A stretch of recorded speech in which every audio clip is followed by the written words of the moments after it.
오늘은 요한복음 8장 30절에서 36절까지 말씀해가지고 요한복음 강해 52번째 시간으로 너희가 내 말에 거하면 이라는 제목으로 함께 은혜를 나누도록 하겠습니다. 얼마 전에 고향에 갔었습니다. 하루 다녀왔는데 정말 많은 일들이 있었습니다. 그 중에 하나 또 기억에 남는 것이 저희 앞집에 살고 있는 형을 진짜 오래간만에 만났습니다. 만나서 반갑게 인사하고 안부도 묻고 여러 가지 이야기들을 잠시 나눴는데 차에 타서 아내가 저에게 묻더라고요. 누구냐고. 그래서 제가 내가 너무 좋아했고 나를 너무 아껴줬던 형이라고 이제 그렇게 소개를 했습니다. 신앙생활도 같이 했고 저희 그 시골 마을에 있는 교회가 침례교회 하나밖에 없었는데 그곳에서 함께 예배도 드리고 함께 수련회도 참석하고 그 형이 또 학생부 회장까지도 할 정도로 열심히 했던 형이었습니다.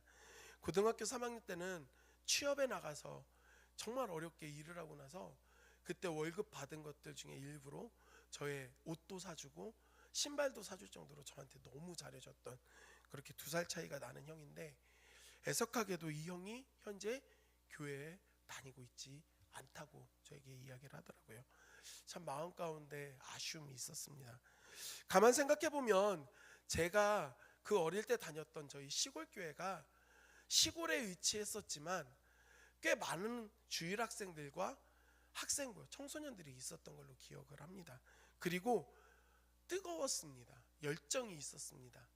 목사님과 사모님이 굉장히 열심히 그 일들을 감당하셨고 어려운 상황 가운데도 정말 헌신하셔서 수고하셨던 기억이 있고, 또 그런 영향을 받았던 우리가 정말 최선을 다해 신앙생활을 했던 기억이 있습니다. 제가 몇 번 말씀을 드렸지만 저는 초등학교 5학년 때 방언을 받고 싶어서 매일 저녁 함께 모여서 학생부 형 누나들과 저희 주일학교 5, 6학년 이 어린이들이 모여가지고 매일 저녁마다 작정 기도를 했습니다. 찬송가를 부르고 그 마룻바닥에 방석을 깔고 앉아서 몇 시간씩 기도를 했습니다. 목적은 하나였습니다. 하나님 방언의 은사를 허락해달라고. 가만 생각해보면 참 대단했던 것 같습니다. 그리고 교회 일이라고 하면 정말 시간을 빼서라도 와서 열심히 섬겼습니다. 교회가 시골에 위치했지만 목사님 사택을 새로 짓기도 했고 교회당을 새로 건축하기까지 하는 그런 일들을 봤습니다. 그 당시 우리는 참 뜨거웠습니다.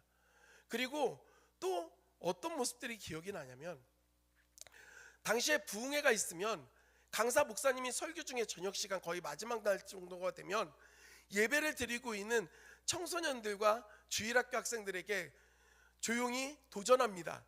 혹시 이 자리에 있는 아이들 중에 그 인생을 하나님께 드리면서 선교사나 목회자로 헌신할 사람은 자리에서 일어나라고 이야기를 합니다. 그러면 다들 마음이 뜨거워져서 자리에서 다 일어났습니다. 물론 저도 그 자리에서 항상 일어났었습니다. 꽤 많은 선배들과 제 친구 그리고 동생들이 자리에서 일어나서 하나님 앞에 인생을 드리겠노라고 서원하는 모습들, 그것이 매 그 부흥회 때마다 있었다는 겁니다. 그런데 그렇게 뜨겁게 함께 신앙생활을 했던 나의 선배들, 내 친구들, 내 동생들, 그 중에 목회자가 2명 나왔습니다. 당시 목사님 아들과 제가 목회를 하고 있습니다. 그리고 나머지 그 뜨거웠던 사람들의 거의 대부분은 현재 신앙생활을 하지 않고 있습니다. 마음이 참 쓸쓸해집니다. 그리고 씁쓸합니다. 아픕니다. 분명 너무 뜨거웠고 밤을 새워가며 기도했고 교회 일이라고 하면 최선을 다했던 그 모습들이 그 선배들에게, 제 친구들에게, 제 동생들에게 여전히 제 안에서는 선하게 기억으로 남아있는데 지금은 하나님에게서 멀리 떨어져 있다라는 것입니다. 가만 생각해 보면 그들이 그 당시 하나님을 사랑하지 않았는가? 사랑했었습니다. 너무나도 사랑했고 그래서 시간을 들였던 것이고 자신들의 힘을 하나님께 쏟았던 겁니다. 그런데 그럼 문제가 무엇인가라는 질문을 해보게 됩니다. 딱 거기까지였던 겁니다. 가만 생각해 보면 출발선상에 위치했지만 거기에서 더 나아가지 못하고 결국에는 그냥 그 자리에 머물던가 아니면 아예 뒤로 물러나거나 그런 상황이 됐다라는 것을 깨닫게 됩니다. 사랑하는 성도 여러분, 여러분은 어떠십니까? 오늘 이 말씀이, 그리고 예수님께서는 우리에게 분명하게 제시해 주십니다. 뭔가 우리의 감정적으로 동의가 되어지고 하나님을 사랑하는 마음과 예수님을 안다라고 하는, 예수님을 믿는다라고 하는 그것이 진짜 출발선상에서 한 걸음 나아가 스타트를 한 것인가, 아니면 여전히 우리는 출발선상에 머물러 있는가 질문하시고, 또한 아울러 우리에게 걸음을 내디뎌야 된다라고 말씀을 해 주신다라는 겁니다. 특별히 오늘 본문 말씀을 통해서 우리가 우리에게 주시는 주님의 음성에 귀 기울이며 그 걸음을 나타낼 수 있고 걸어갈 수 있는 저와 여러분들이 되기를 간절히 소원합니다. 우리 말씀을 같이 보도록 하겠습니다. 30절 말씀을 다 같이 한 목소리로 읽겠습니다. 이 말씀을 하심에 많은 사람이 믿더라. 예수님께서는 초막절에 이르러서 그 예루살렘에 올라오셨고 그 예루살렘에서 많은 것들을 가르치셨고 보여주셨습니다. 예수님이 행하시는 놀라운 일들과 그 예수님의 가르침을 듣고 많은 사람들이 깜짝 놀랐습니다. 그리고 이들의 마음 가운데는 이 예수님이 우리가 기다려왔던 메시아가 맞구나라고 하는 확신이 들었습니다. 특별히 자신을 빛이라 말씀하시고 하나님 아버지께서 나를 증언하고 계시다라고 하는 예수님의 말씀을 듣고 그 자리에 있던 많은 유대인들이 예수님을 믿었다라고 오늘은 말씀하고 있습니다. 이 믿더라라고 하는 단어, 헬라어 원어를 보니까 피스티오라고 하는 헬라어인데요, 이 뜻은 믿다, 확신하다, 신뢰하다라는 뜻을 가지고 있습니다. 당시 유대인들이 예수님을 적당히 그냥 마음 가운데 알고 있었던 수준이 아니라 그들은 예수님을 이제 신뢰하였고 예수님에 대하여 확신을 갖게 되었습니다. 믿었다라는 겁니다. 그럼 이것이 우리의 신앙의 끝인가? 그렇지 않다라는 겁니다. 바로 여기가 신앙의 시작점이라는 겁니다. 우리는 신앙생활 가운데 여기에 머물러 있을 때가 있습니다. 내가 예수님 믿었어, 알고 있어, 이 정도면 됐지 않은 경우가 있다라는 겁니다. 그 유대인들이 그랬습니다. 그들을 향하여서는 이제 예수님은 거기에서 더 나아가야 된다라고 말씀하십니다. 우리 31절 말씀 다 같이 한 목소리로 읽겠습니다. 시작. 그러므로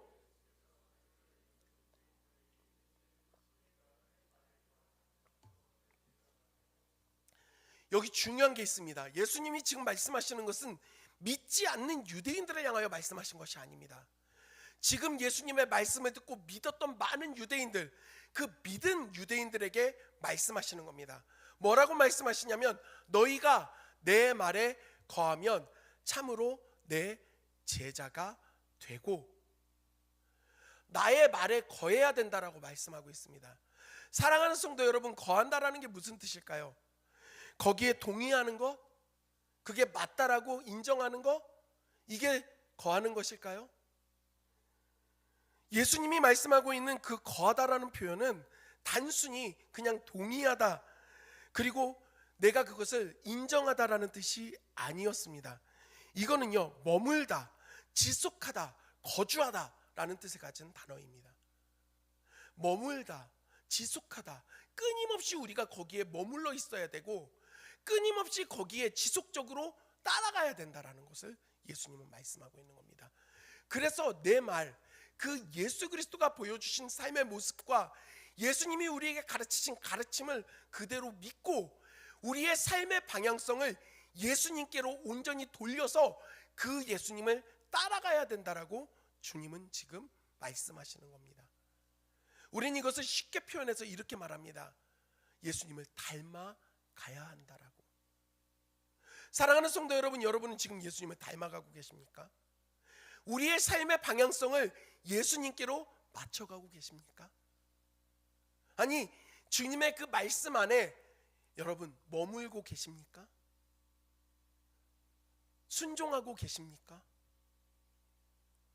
어느 순간부터 우리의 신앙의 태도가 감정적인 것들로 뜨거운 것이 신앙이 깊은 것처럼 여겨질 때가 많다라는 것을 깨닫게 됩니다. 내가 뜨거움으로, 내가 이 열정으로, 그러한 표현들을 많이 씁니다. 저 역시도 종종 그런 말을 합니다. 과거 내가 뜨거웠을 때, 그때 정말 이렇게까지 했었는데. 그러면서 이게 과연 맞는 표현일까를 질문해 보게 됩니다. 사랑하는 성도 여러분, 많은 그리스도인들이 과거에 뜨거웠던 신앙에 대해서 이야기를 하는 경우들이 있습니다. 스스로도 이야기할 때가 있으실 겁니다. 그런데 10중 8구는 과거에 뜨거웠던 그 경험에 대해서 이야기를 하면서 지금 현재는 그만큼 뜨겁지 않다라는 현실을 자기가 알고 있습니다. 그럼 이게 진짜 사랑이고 이게 진짜 믿음이었을까를 우리는 질문을 해봐야 한다라는 겁니다. 그건 사실 단순히 감정적인 동의에 그리고 감정적인 흥분에 불과했다라는 것을 알아야 합니다. 무슨 말씀을 드리냐면, 과거 내가 사랑하는 사람과 결혼을 하고 시간이 지나면서 그 사랑이 더욱더 깊어지긴 하지만 과거처럼, 내가 과거에 연애를 할 때처럼 그렇게 뜨겁고 그 마음이 지속되지는 않는다라는 겁니다. 물론 저는 지금도 저희 아내를 너무나 사랑합니다. 왜 표정들이 믿지 않으시는 겁니까? 사랑합니다. 하지만 결혼하고 나면 그 처음의 마음과는 조금씩 달라지는 겁니다. 우리가 예수 그리스도를 믿고 사랑하고 하나님을 사랑했다라고 하는 표현들은 결국에 과거의 것에서 지금 현재는 너무나 식어 있다라고 말하고 있다면 감정적 그 사랑으로 이야기하는 것에 지나지 않을 수 있다는 것을 말씀을 드리는 겁니다. 예수님은 이제 거기에서 더 나아가라고 말씀을 합니다. 어떻게요? 나의 말에 거하라는 겁니다.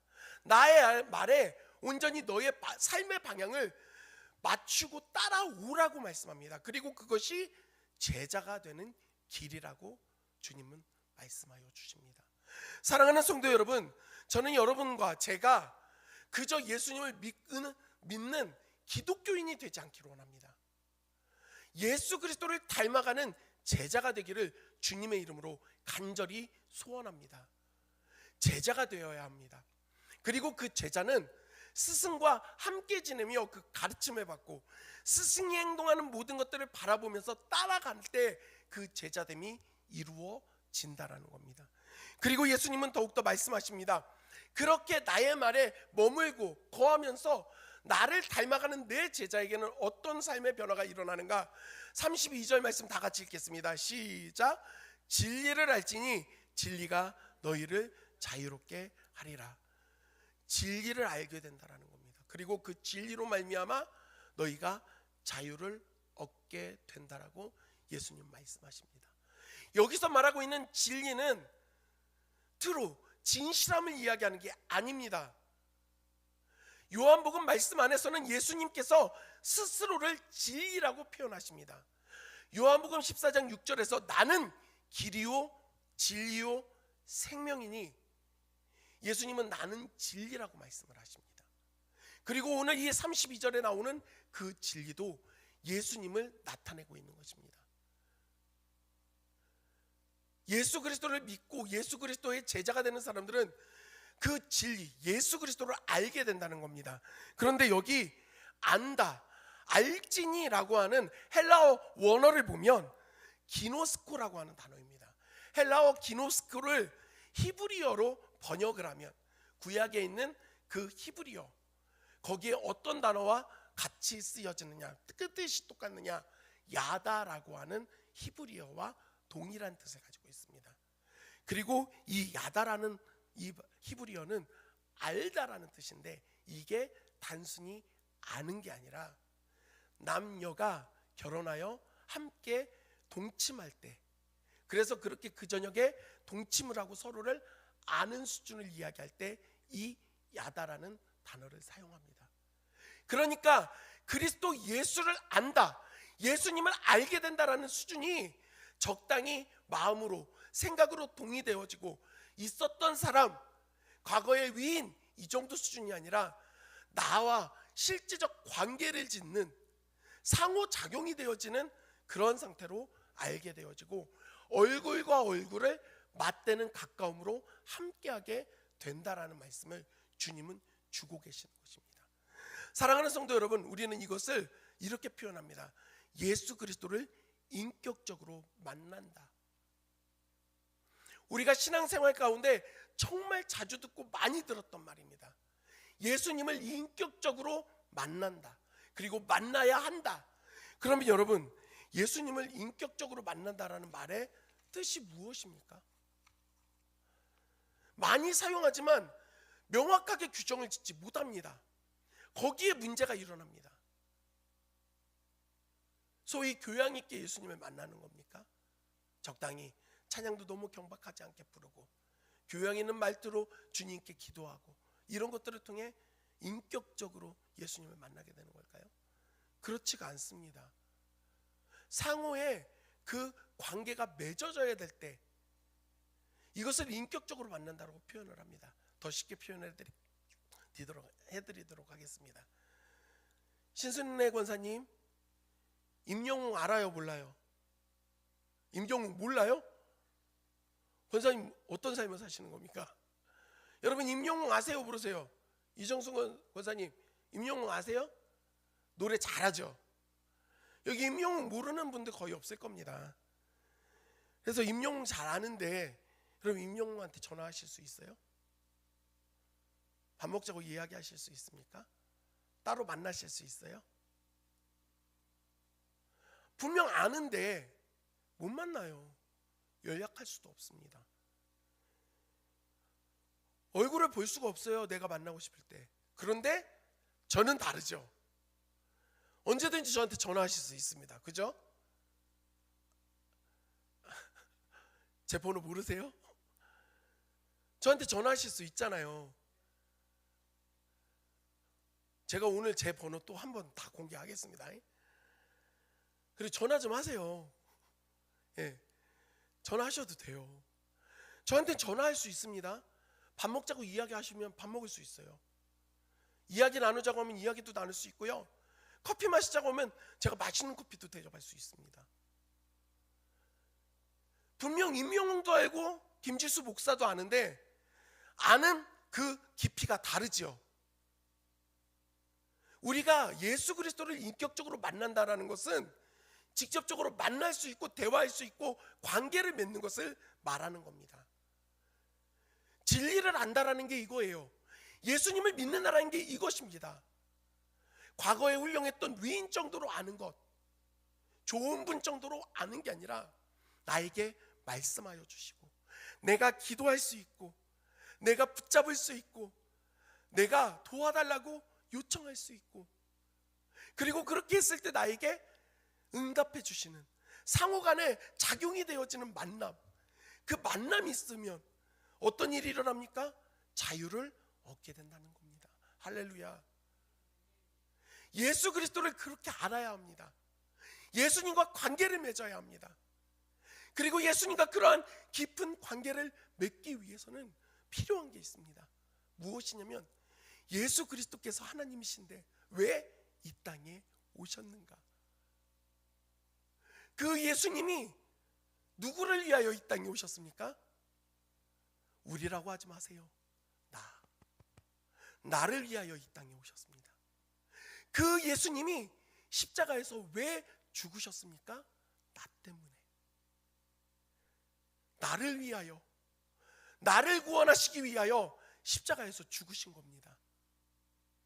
우리, 저 사람, 인류 이런 표현 쓰지 말고 나.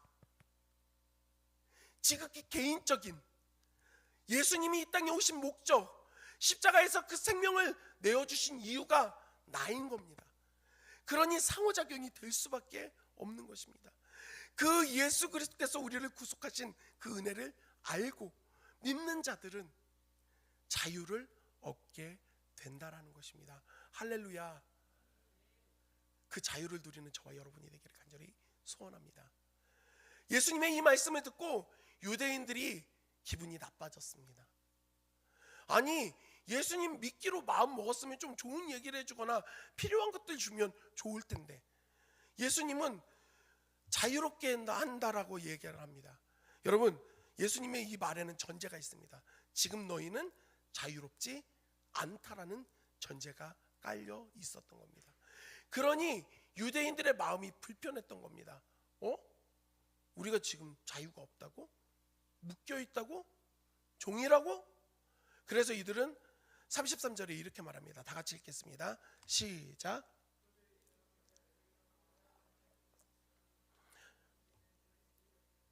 어찌하여 우리가 자유롭게 되리라 하느냐.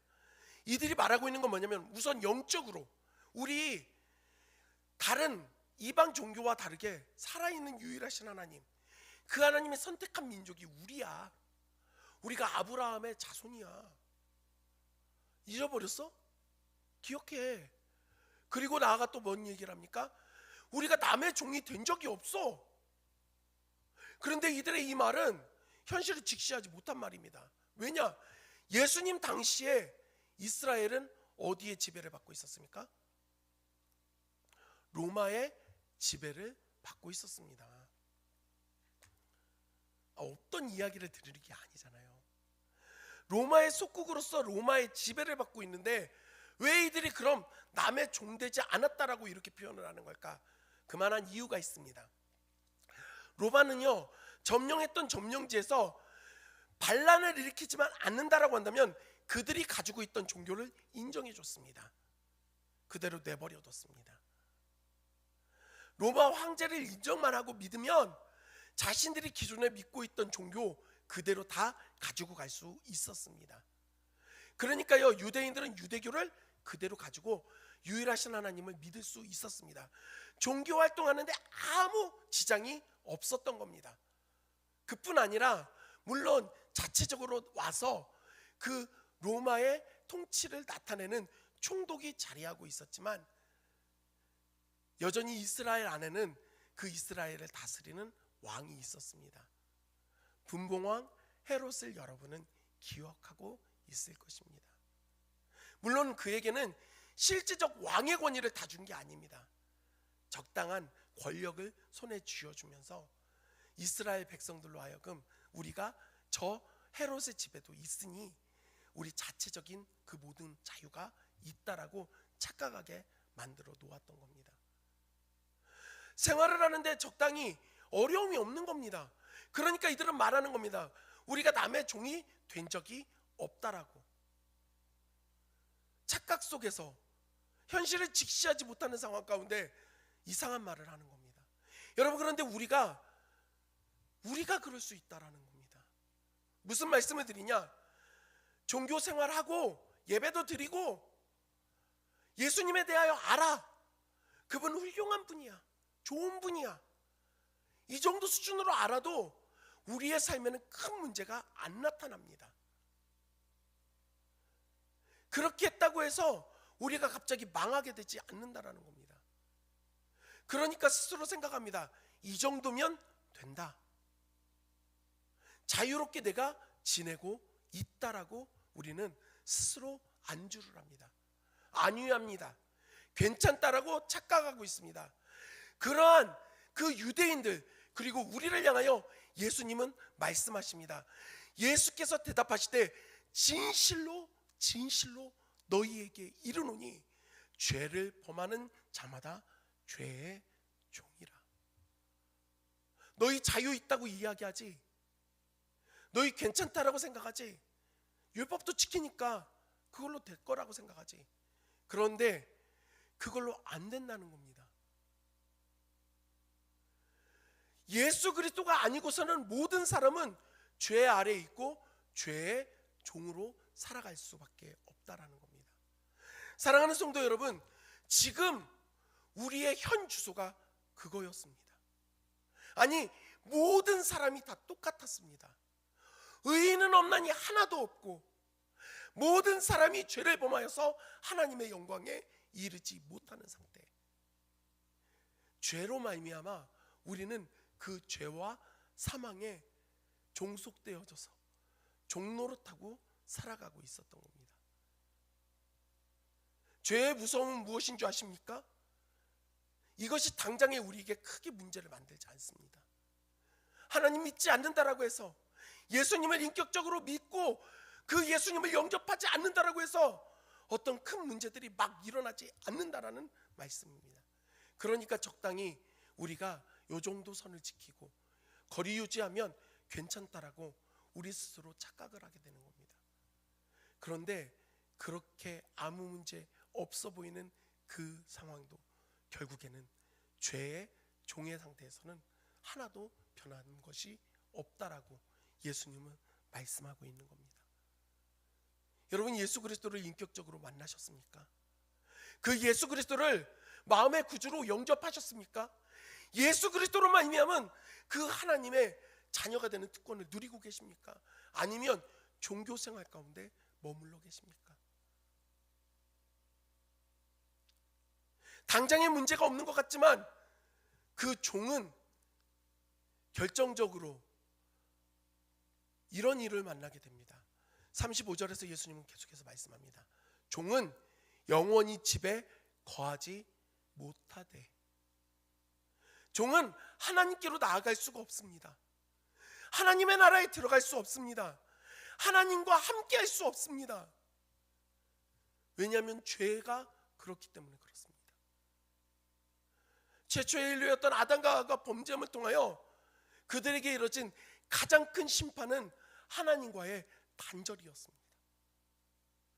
모든 사람이 죄를 범해서 하나님의 영광에 이르지 못하게 되는 철저한 단절된 상태, 이 절망적 상태가 우리의 상태였습니다. 그 죄로 인해 우리는 주님 앞에 설 수 없습니다. 하나님의 영향력 안에 들어갈 수가 없습니다. 집이라고 하는 이것은 공동체를 상징하기도 하고 하나님의 가족을 표현하기도 합니다. 죄에 종된 사람들은 그곳에 들어갈 수 없다는 겁니다. 하지만 아들은 영원히 거할 수 있게 된다는 겁니다. 아들이라고 그러면 요즘 시대에는 딸은 어떻게 합니까? 라고 물어보기도 합니다. 여기는 자녀라고 표현하는 게 맞습니다. 예수 그리스도로 말미암아 자녀된 모든 사람들은 영원히 주님의 집에 거하게 됩니다. 그리고 그냥 거하는 게 아니라 눈칫밥을 보고 먹고 위축돼서 있는 것이 아니라 자유를 누리면서 그곳 가운데 기뻐할 수 있게 된다는 겁니다. 저희 둘째 라우가 초등학교 3학년입니다. 얘가 집에 들어오면 문 열고 들어가자마자 제일 먼저 하는 게 가방을 그냥 바닥에다 벗어 던집니다. 신발도 막 내팽개치고 그러고 들어갑니다. 그러고서는 막 옷을 벗어요. 제재하지 않습니다. 제가 말하는 건 라오야 밖에서 들어왔으니까 손 씻어, 이 얘기만 합니다.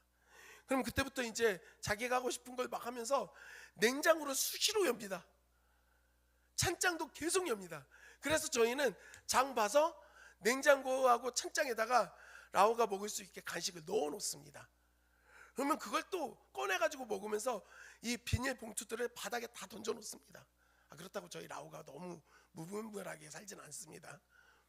그래도 저희가 그걸 갖고 왜 먹었냐, 허락받고 먹어야지, 이렇게 행동하면 어떻게 하냐 한마디도 안 합니다. 왜냐? 자녀가 누리는 자유의 특권을 라오가 누리고 있는 겁니다. 물론 저희도 얘기합니다. 라오야 먹었으면 이 쓰레기는 쓰레기통에 집어넣어. 그럼 그렇게 합니다. 사랑하는 성도 여러분, 예수 그리스도를 통하여 우리가 하나님의 자녀가 될 때 그 하나님의 나라에, 하나님 그 품 안에서 그 자유함을 누릴 수 있다라는 것입니다. 이것이 자녀가 가지는 특권이라는 겁니다. 그리고 이 특권은 누구를 통해서 오는가? 다 같이 읽겠습니다. 시작. 그러므로 아들이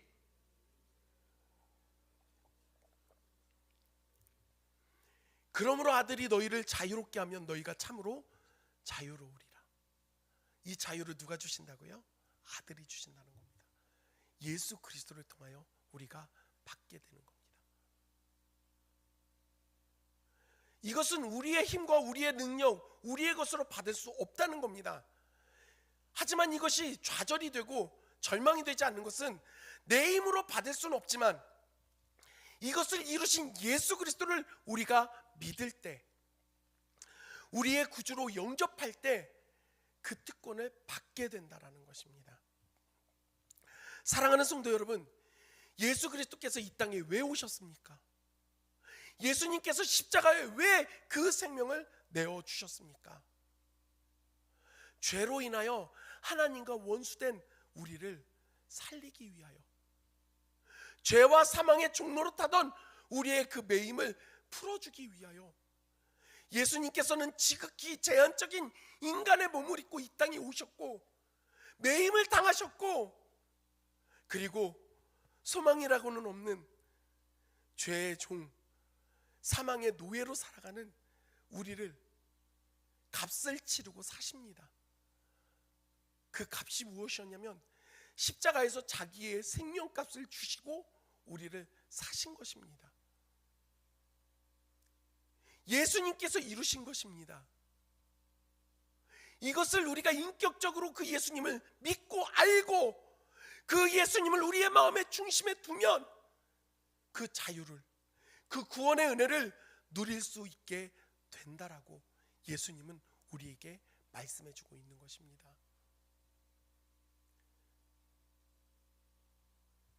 예수님은 이 땅에 오셔서 사람들의 배고픔을 해결하고 사람들의 단순한 삶의 그 여러 문제들을 해결하는 목적을 가지고 이 땅에 오신 게 아니었습니다. 물론 오병이어의 기적을 통해 기진한 사람들을 먹이셨습니다. 마음에 상처 있는 사람들을 위로해 주셨습니다. 하지만 이것을 목적으로 삼지는 않으셨습니다. 거기에 결과를 둔 것이 아니라 이것을 수단 삼아서 이걸 통해 예수 그리스도를 통해 하나님께서 이루시고자 했던 구원의 그 은혜를 나타내 주신 것입니다. 이것은 오늘도 우리에게 동일하게 적용이 되고 있습니다. 사랑하는 성도 여러분, 저는 이제 말씀을 정리하려고 합니다. 교회를 다니고 예배를 드리고 교회 공동체에 소속되고 봉사도 하고 직분도 받는 것이 우리의 구원을 나타내는 것이 아닙니다. 그걸 통해 우리가 구원받지 못합니다. 우리가 진짜 예수님을 안다라고 말하고 있는데 과거 위인들 중에 하나처럼 알고 있지는 않습니까? 여러분, 그건 우리는 예수님을 제대로 알고 있는 것, 예수님을 제대로 믿은 게 아니라는 것입니다. 주님은 지금도 살아계시고 그 주님을 찾는 자들에게 응답해 주시고 만나 주신다는 겁니다.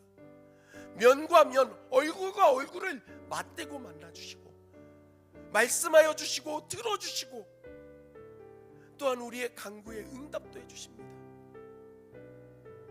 사랑하는 성도 여러분, 그 예수 그리스도를 믿고 계십니까? 그 예수님을 인격적으로 만나셨습니까? 예수님의 그 말씀과 예수님의 그 행하신 모든 것들을 우리가 따라가고 있습니까? 그 말에 거하고 계십니까? 질문해 봐야 합니다. 왜 매주 비슷한 내용의 설교밖에 없냐고 말씀하실 수도 있습니다.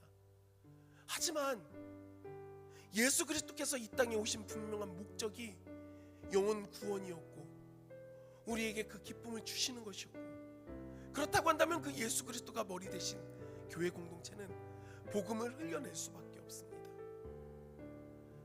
행여 우리 역시도 출발선상에 머물면서 나 예수 믿었다, 나 구원 받았다, 나 신앙생활하고 있다 생각하고 있지는 않은가 점검해 볼 필요가 있습니다. 제 선배들이, 제 친구들이, 제 동생들이 얼마나 뜨거웠는지 모릅니다. 얼마나 하나님을 사랑한다고 말을 하며 눈물로 기도했는지 모릅니다. 예배에 빠지지도 않고 나왔습니다. 교회를 지을 때는 장소가 없어서 작게 만들어 놓은 비닐하우스에서 예배를 드려도 한 명도 빠지지 않고 다 나와서 예배 드렸습니다. 그런데요, 그 자리에 있었던 사람들이 대부분 딴 곳으로 가 있다라는 겁니다. 사랑하는 성도 여러분, 마음이 너무 아픕니다. 행여 또한 우리 교회에 예배를 드리고 있는 우리의 성도들 안에서도 그러한 모습이 나타날까 두렵습니다. 함께 웃고 함께 신앙생활하고 함께 예배를 드리고 기쁨으로써 공동체를 이루었는데 우리가 후에 주님의 나라에서 만나지 못한다라고 한다면 이보다 슬픈 일이 어디 있겠습니까? 주님은 우리에게 지금 말씀하십니다. 종교 생활이 아니라 나를 인격적으로 만나야 한다라고, 예수 그리스도를 구주로 영접해야 된다라고, 삶의 방향을 예수님께로 향하고 예수님을 닮아가야 한다라고 우리에게 말씀하고 계십니다. 여러분, 어떤 선택을 하시겠습니까? 주님의 그 말씀 앞에 어떠한 걸음을 내딛으시겠습니까? 이제 출발선상에 머물러 있지 않고 한 걸음 나아갈 수 있는, 그리고 주님을 닮아갈 수 있는 저와 여러분들이 되기를 주님의 이름으로 간절히 소원합니다. 우리 말씀을 붙잡고 이 시간에